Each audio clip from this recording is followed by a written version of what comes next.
Donc là, on est dans une vallée glaciaire.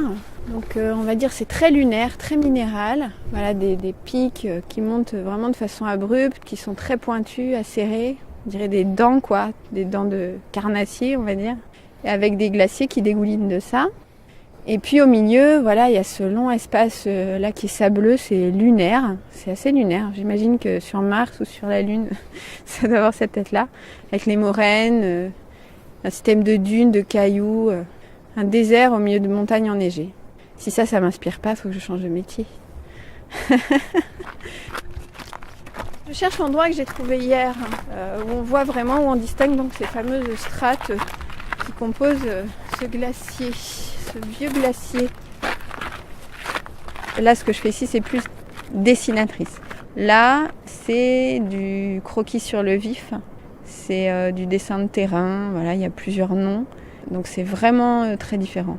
Soit la veille au soir, on se réunit et chacun dit ce qu'il va faire. Par exemple, je dois faire la coupe pour Eric, ou quand il y a Tanguy et Nicolas, je sais que je vais partir travailler sur un oiseau en particulier. Soit je pars toute seule sur un endroit que j'ai repéré, ou chercher un endroit qui correspondra à ce que je cherche sur le moment.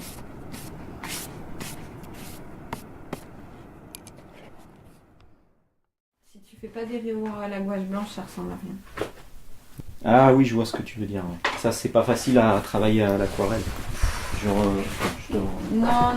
Alors, c'est pour ça que il n'y a que en illustration naturelle. Je pense que pour communiquer, c'est quelque chose de très puissant. Pour communiquer, y compris des messages scientifiques, il y a des choses qui passent par le dessin et qui peuvent pas passer par la photo, par exemple. Les guides de reconnaissance, que ce soit en botanique, pour les animaux, pour les oiseaux, par exemple, chaque fois, c'est des dessins. Alors qu'en général, quand on prend une photo, il va y avoir toujours la lumière qui fait qu'on voit quelque chose assez bien, mais un autre critère, on le voit moins, ou voilà. Donc ça laisse plus de liberté. Dans les dessins d'Aurélie, par exemple, il n'y a pas seulement de l'information biologique, mais il y a beaucoup d'autres choses. Il y a du ressenti, et il y a de l'émotion, il y a plein de choses.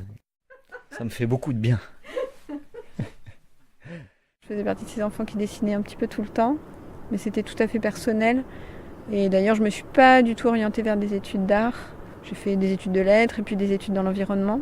Et en fait, on utilise beaucoup le dessin. Et donc, sur la création d'outils pédagogiques, quand j'ai eu mon temps de réflexion, quand j'ai eu mes enfants, et je me suis dit que je tenterais bien de faire que ça. Et voilà, donc ça s'est inversé.